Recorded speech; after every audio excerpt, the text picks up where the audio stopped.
UAE ने किया OPEC से बाहर होने का ऐलान। हॉर्मुज ब्लॉकेड के बीच उठाया ये बड़ा कदम। यूनाइटेड अरब अमीरात के ऐलान का वेस्ट एशिया पर पड़ेगा असर। तेल प्रोडक्शन ममालिक के ग्रुप से बाहर निकलने का ऐलान कर दिया है यूएई ने। यूएई की सरकारी एजेंसी ने इस बात की जानकारी दी है। अमीरात के ऐलान का वेस्ट एशिया पर असर पड़ेगा। वहीं तेल प्रोडक्शन ममालिक के ग्रुप से बाहर निकलने का यूएई ने ऐलान किया है। यूएई की सरकारी एजेंसी ने इस बात की जानकारी दी है।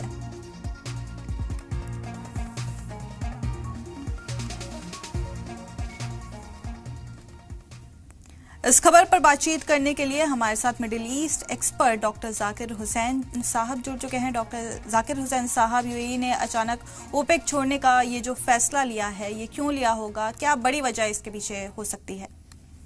देखिए, इसका जो फैसला उन्होंने लिया है वो माशी है, पॉलिटिकल है, स्ट्रेटजिक भी है। माशी ये होता है कि ओपेक जो है, यूएई जो है 30% अपना ऑयल बढ़ाना चाहती है। 2027 तक जो है ये 5 मिलियन बैरल पर डे करना चाहती है, जो ओपेक में रह के नहीं हो सकता है, क्योंकि ओपेक जो है एक कार्टेल है, एक ऑयल कार्टेल है जो प्राइस को कंट्रोल करती है प्रोडक्शन को मेंटेन करके। और सभी को जो है एक कोटा दिया गया, उस कोटे के तहत जो है उसको प्रोडक्शन करना है और बेचना है, जो कि यूएई के लिए अब मुश्किल हो रहा है, क्योंकि कई सालों से यूएई जो है अपने कोटे से ज्यादा बेच रहा था।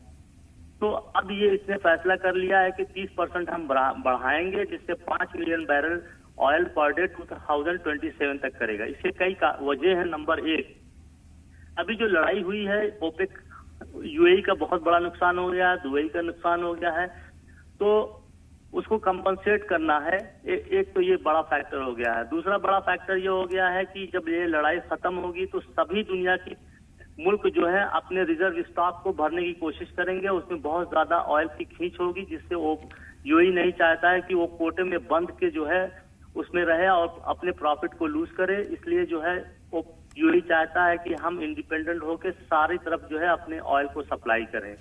तीसरा सबसे बड़ा रीजन ये है कि सऊदी अरब की सेंट्रलिटी बहुत ज्यादा है, ओपेक में कंट्रोल करता है, और ये दिखा रहा है कि सऊदी अरब और यूएई में के तनाज़े में बहुत ही ज्यादा कशीदगी आ गई है, जो एनर्जी की पॉलिसी को भाई अफेक्ट कर रही है।